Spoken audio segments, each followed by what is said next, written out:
name is Amanda. Welcome back to Literary Weaponry. Today I wanted to try something different. A lot of the things I found myself watching on BookTube recently have been like reading vlogs, just a week long, couple days long vlogs. It's just someone, they read the book, they talk to you about it, and they put it all together at the end. I find it really entertaining. What I want to do, actually, sip of tea here.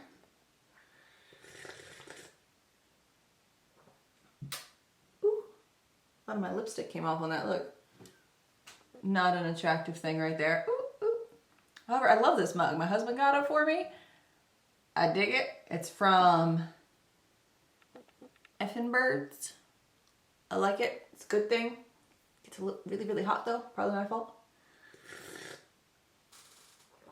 But I really wanted to try doing a reading vlog. So I'm sure most of you have heard that Leigh Bardugo's Shadow and Bone series, her Grisha-verse, is being turned into a television show. Well, I read Six of Crows. I didn't like it. That's okay. We don't have to like every book we read. So I never read anything else by her. I never went back to Shadow and Bone. I never moved on to Crooked Kingdom.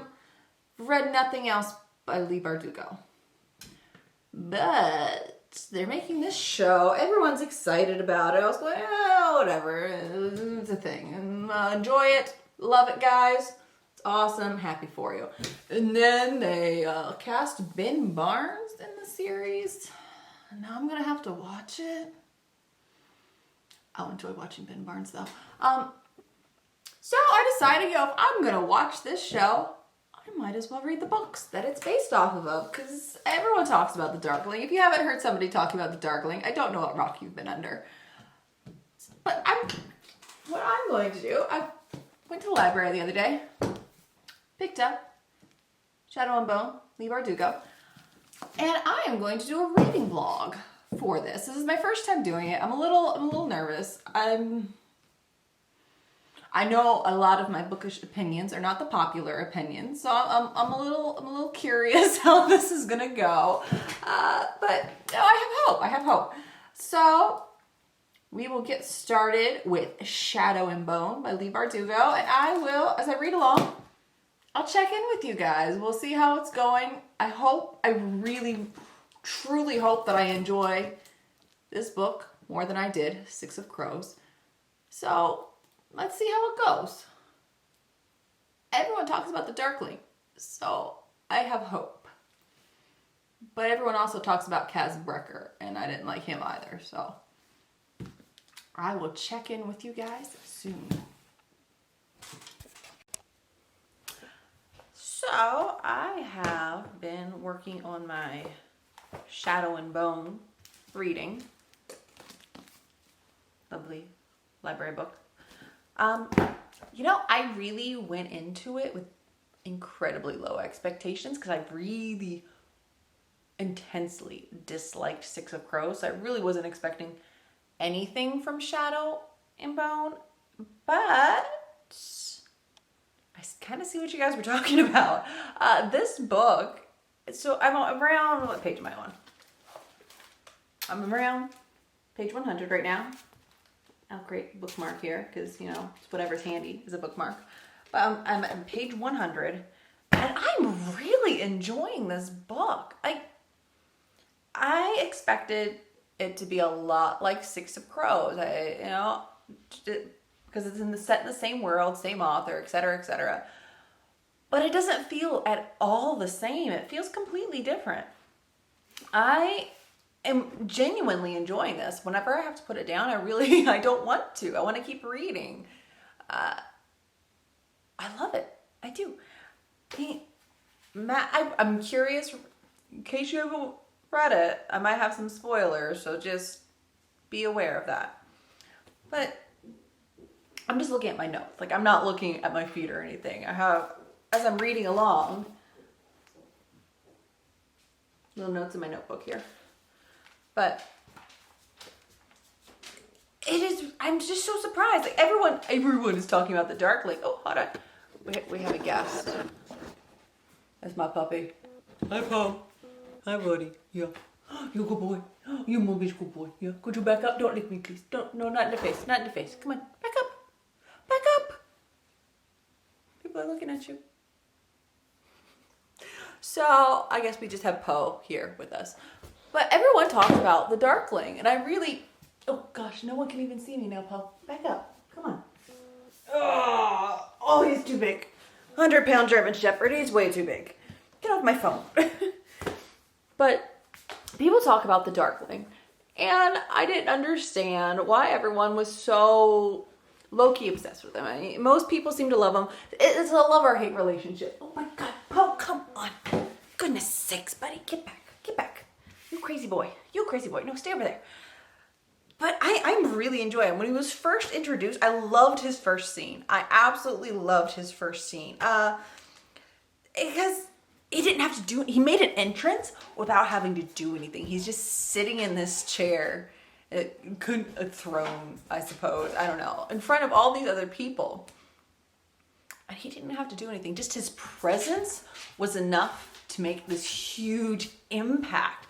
And what great characterization that without even having to have the character really speak or move or interact with anything, he already seems larger than life. And that is really cool. I think that's very good writing on Bardugo's part. I like that. Elena? I don't know. We only read it. We never know how to pronounce these names, all right? But she's smart. She is so very smart. I hate it when I'm reading along in a YA book and the female, the heroine, the leading lady, whatever you want to call her,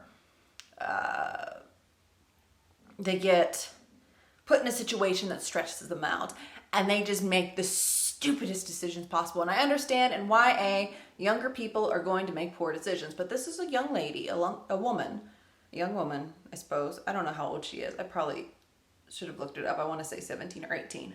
I don't know. But she's in the army, and you expect someone who's in part of the military to be a little more mature than your typical, 17, 18-year-old. Maybe I'm crazy. I don't know. But that's just what I expect. And she is. Like, she's in this situation where she's surrounded in what could be potentially a very dangerous situation for her if she reacts inappropriately, or her reactions could even hurt others. And she's intelligent enough to go, hey, I shouldn't be acting out right now. Shit's going down. There's a lot of people around me. There's people with swords and knives, people with magic. I mean, they could do some real damage. I should control myself a little bit in this situation. I think that's a good call on her part. I appreciated that from her. Like I said, I did not expect to like anything. And that's two things already I'm enjoying. Two characters.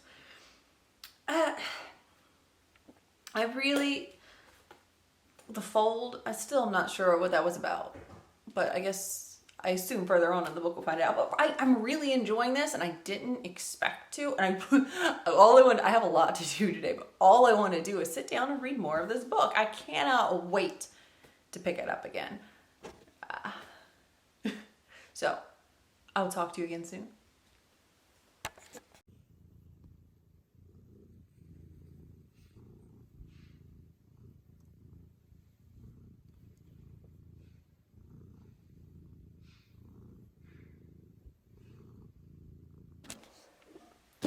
All right.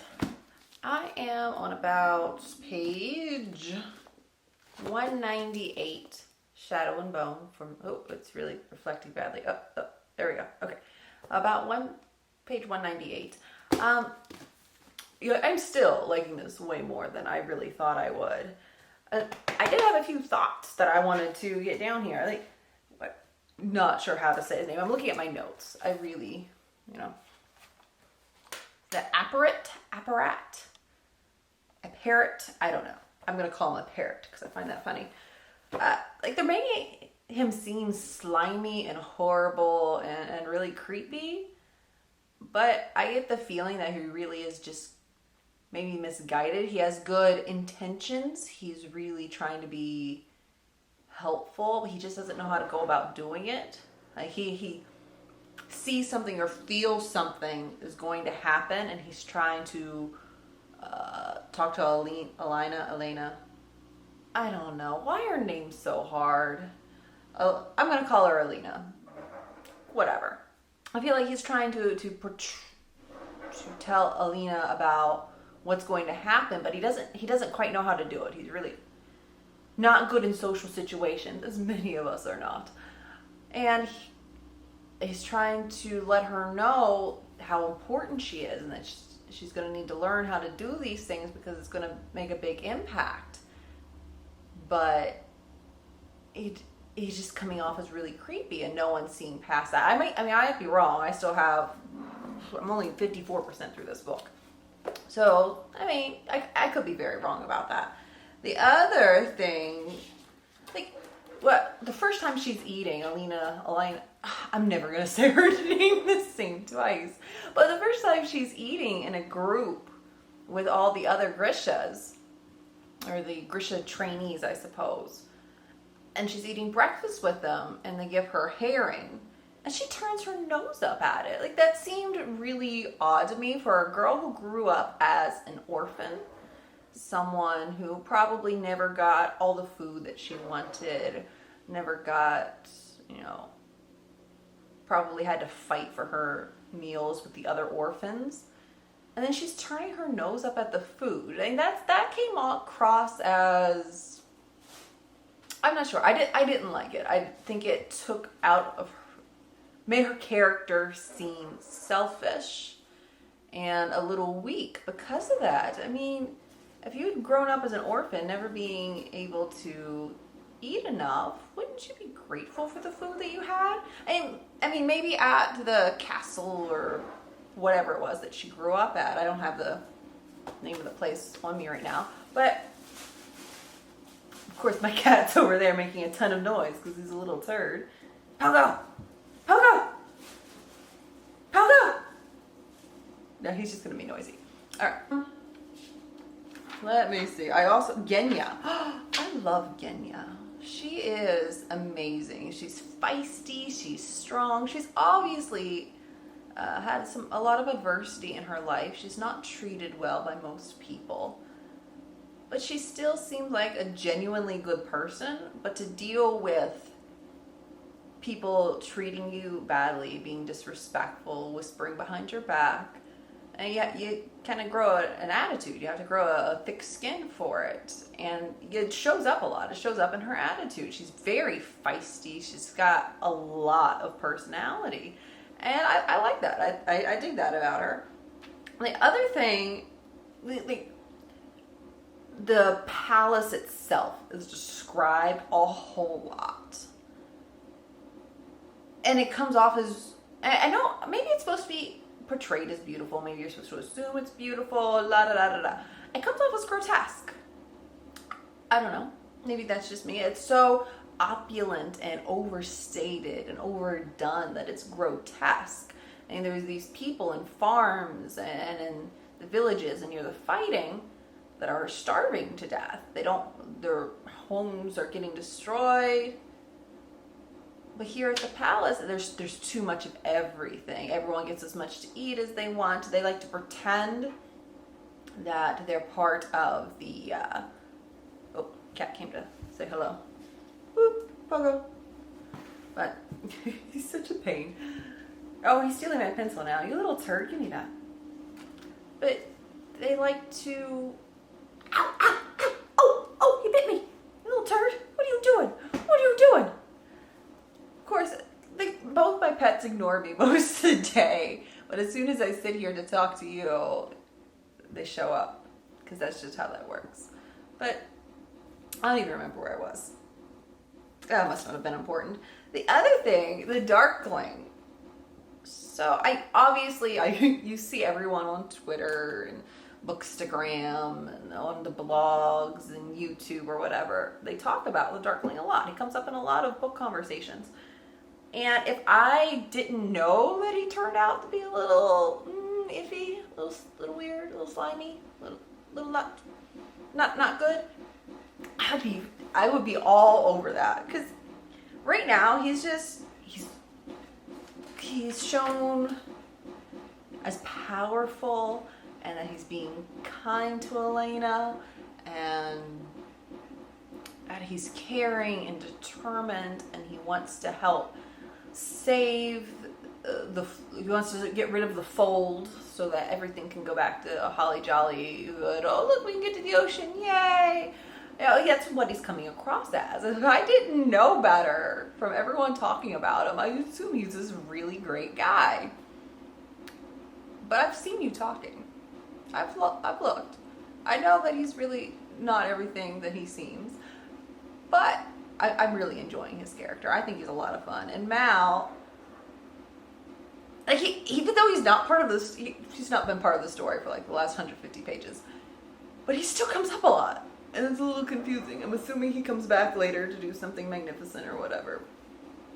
Well, I guess we'll see. But I am really enjoying this book far more than I thought I would, and I hope I get to enjoy the rest of it. I actually have the second one on hold at the library that I have to go pick up today. It came in, so we'll see how it goes. Talk to you soon. All right, so I just read about another, 100 pages or so in this book. Oh my goodness, Bardugo's trying to get me. She's all tricksy with me, but I'm pulling up my notes again because that is what I do. Like, Apparat, talked about him in my last clip, feeling like, oh, maybe he's doing something good. Like, there's definitely something going on there that we're not in the know with yet. Because he's giving me a feeling that he's going to be such a huge part of this story, and we just don't know how yet. He's just lurking in the background. I can't wait to see what he does. It's going to be good. It's going to be good. And if it's not, I'm going to feel like a fool, but that's okay. What really got me was that hot dang sexy scene where the Darkling pulls up Miss Elena's skirt in this back room and she's just like, okay, look, we've been waiting for the Darkling to do something like that the whole time. At least I have. Most of you have probably already read this book. Well, this is my first go round. Like, I gasped a little. I did. And I was home alone, and I gasped. The dog looked at me funny. But, oh my God. Oh my God. However, then Elena, whatever. I'm never going to say it the same way twice. She is the most impressive female character. Well, one of the most impressive female characters that I have read in a YA. At least I think this is YA. It reads like a YA, so I assume. But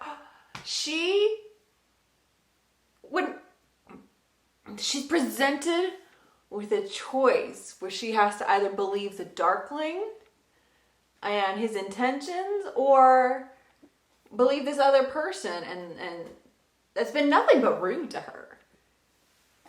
But instead of going with her hormones like you would normally expect a female YA character, or even a male YA character, or any kind of gendered YA character to do, she makes an intelligent decision. She uses her mind instead of her hormones, and I love her for that.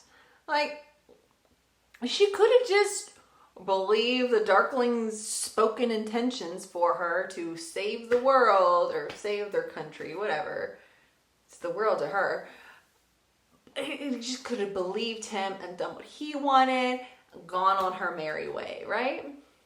Instead, this person who's been completely mean to her every time that they've interacted, this woman's like, this isn't right. I'm trying to save you. Please just do. I don't think the woman said please once. Let me correct myself, because that seems incredibly out of character for her. I'm trying to save you. You need to do this. This is why you have to believe me. Get your butt out of this castle and go hide. You're gonna cause a problem, and it's gonna be a huge problem. And oh my God, Alina listens. Instead of listening to her hormones, she listens to what this woman has to say. She takes a moment to think about it, and she listens to what I feel is reason. And maybe down the line, this is gonna blow up in her face, and I'm gonna be wrong, and I'm gonna be sitting here with this on camera feeling like a fool. And that's gonna be okay, because right now I'm just so excited for this story. I love it. I'm loving every word. I can't remember the last time I've read a book I enjoyed this much, that I've not found a book not put downable in a really long time. Like my last dozen books or so, I've given 3 stars or less, because they were boring. They just weren't for me. They just weren't for me. But this thing, I just want to go sit down on the couch or outside or in the tub, wherever. I would go sit on a rock to read this baby, okay? Oh, I needed to go pick up my hold. Oh, I forgot. I put the hold for the second book in the series. I put a hold on the second book in the series at my local library, and they sent me an email yesterday saying it was in. I meant to go pick that up earlier and I forgot. But I can't wait to read more of these characters. I'm so excited. So excited. I'm excited to be sharing it with you, and I really hope I am not making bad assumptions with my lovely characters. Yeah, I probably am, and that's okay. I'll deal with it. But I'll get back to you. I don't have much left. There's not a lot. Not much left. So I'll see you soon. All right, so I finished reading Shadow and Bone by Leigh Bardugo. I have to say that is one of the favorite books I have read so far this year, when I was not expecting that whatsoever. I genuinely expected to hate it. So what a pleasant surprise. The end of that story, I was not as enthralled with the last 100 pages or so as I was with the rest of the book. No, not even that much, probably like 50 pages. But I mean, the Darkling certainly showed some of his true colors, which I think I was expecting it, but at the same time, it kind of hurt because I come to really like him in a weird way. Like, I knew he was up to something. I didn't really know what it was, but yeah, he was definitely up to something pretty big, right? Alina finding Mal again, not a fan. Mal, I don't like Mal. I can't get on board with him. He seems really, he doesn't seem like a good person. Like, I think he wants to be. I think he, in his own mind, he is. But he isn't. He's wrong. Like, he acts outwardly like he's going to support Alina in her efforts, but then he's snarky and sarcastic and a real asshole about it, all right? I don't like him. I don't like Mal at all. He's just awful, and he makes Alina worse. Like, she's so focused on him and him being happy, and what's Mal gonna think? Who gives a shit, girl? Do what you gotta do and move on. Like, you are literally the most powerful Grisha sorceress person in the land, and you're worried what this little boy is gonna think of you. I mean, give me a break. I really hope we kill Mal off in spectacular fashion sometime soon, because he doesn't make the story better. He makes it worse. Okay? I enjoyed it so much better when I'm like, they haven't talked about Mal. I mean, well, yeah, she talked about Mal constantly, but I liked it a lot better when he wasn't actually on page, you know? Not into him at all. And I've already started on the next book, what is called Siege and Storm. I already started on it, like immediately after finishing this. Before I even finished this, I picked the next book up from the library because I'm enjoying them. But I don't know. It's got a lot more Mal in it too, but that's not the one we're talking about now. So I love this book. I gave it a 5 out of 5 on Goodreads because I really did. I genuinely loved it, which was a complete surprise with how much I disliked Six of Crows. And again, I'm happy. I'm very, very happy that I ended up enjoying that book. I hope that I enjoy more of her works. I'm not going to, probably never going to read Crooked Kingdom, but you know, that's all right. I'm just really enjoying it. I hope I enjoyed the next book as much. I'm probably not going to do a reading vlog with it because I got really absorbed and I've already read like 150 pages of it. So yeah, maybe I'll just get my ending thoughts on that one. But you know, thanks for coming along with me on this journey for my Shadow and Bone reading, trying to get into a Bardugo book, which I think I did in spectacular fashion. I appreciate it. I really hope you enjoyed it. If you have any thoughts, feel free to leave them down below. I do try and check my comments and all just to see. As of yet, I don't have any, but I check. Just in case, you never know. But yeah, I appreciate you coming along with me. Hope you have a wonderful day.